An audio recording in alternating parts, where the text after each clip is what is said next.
Assalamualaikum warahmatullahi wabarakatuh. Baik, bertemu kita pagi ini dalam subjek Pendidikan Islam tahun 5. Untuk hari ini kita akan tengok bidang Al-Quran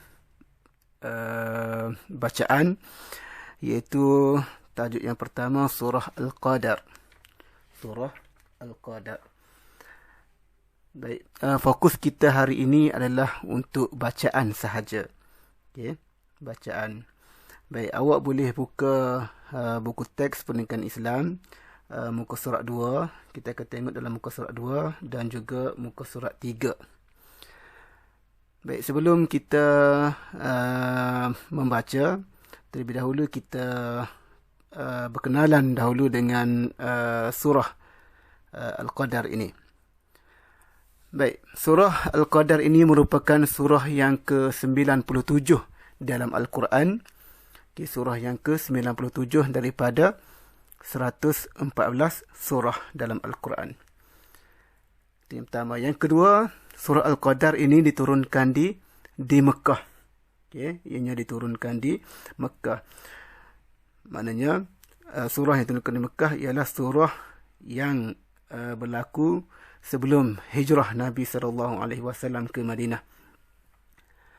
Yang ketiga, surah Al-Qadar ini mengandungi 5 ayat sahaja. Pendek saja surah ini, 5 ayat sahaja. Dan yang keempat, surah ini menceritakan perihal malam Al-Qadar, yang mana fadilatnya lebih baik daripada 1000 bulan. Okay, untuk yang ni kita tak tengoklah berkenaan tafsiran surah ini. Hari ini kita hanya beri tumpuan kepada bacaan sahaja. Okey. Baik, boleh tengok dalam buku teks awak ataupun tengok di paparan skrin ini.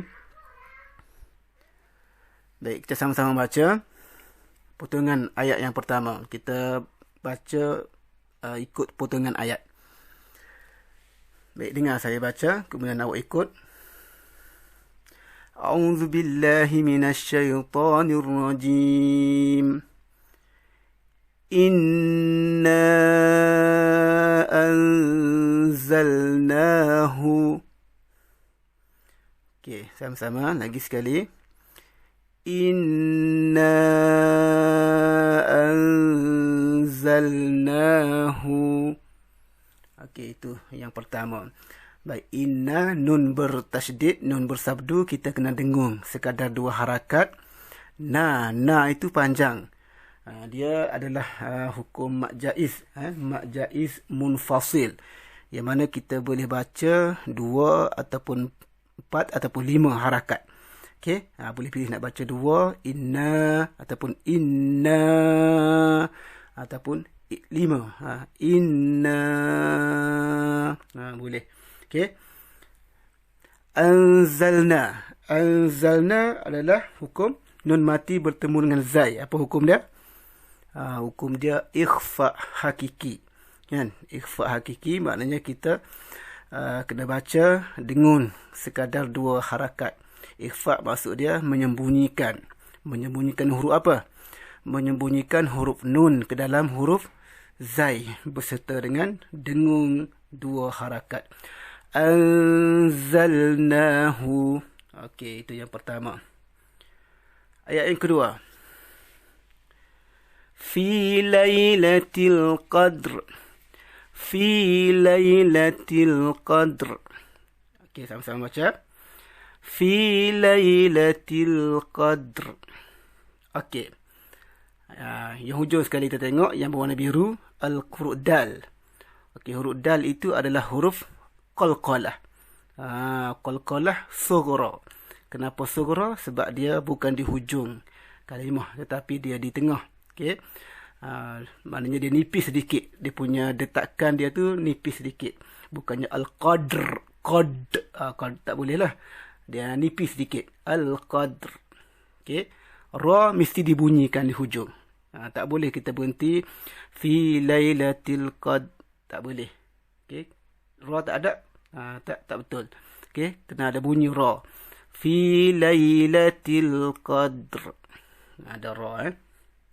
Okey, yang ketiga.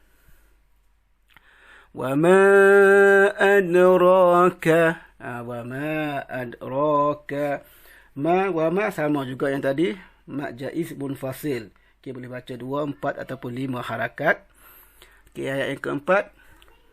Ma Lailatul Qadr.